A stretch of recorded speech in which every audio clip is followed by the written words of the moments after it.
Puluhan orang tua siswa berunjuk rasa memprotes minimnya fasilitas belajar di salah satu sekolah dasar negeri Kabupaten Batubara, Sumatera Utara, sehingga banyak siswa yang harus belajar di lantai.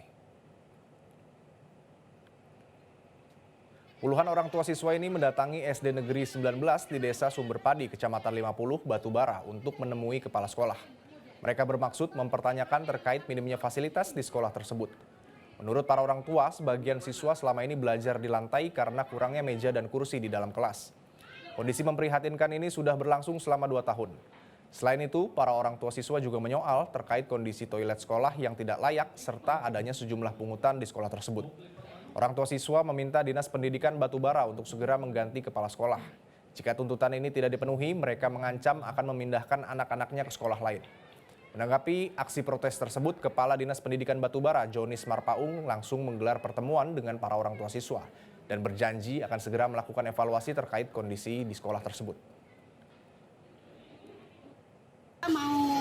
Mau bertanyakan sama kepala sekolah, kenapa anak kami selama ini kok sekolah itu duduknya di lantai, Bang? Tiap hari anakku tuh pulang ngeluh, lehernya sakit, palanya pusing, kayak mana kita belajar anak kita kayak gitu? Nanti anak kita liburkan sekolah, katanya libur-libur aja.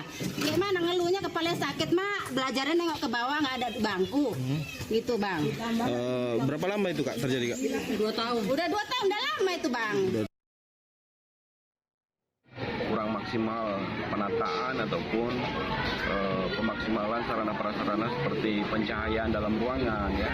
Beberapa sekolah yang memang apakah faktor kurang pahaman atau tidak mau merubah, ini juga akan kita laksanakan.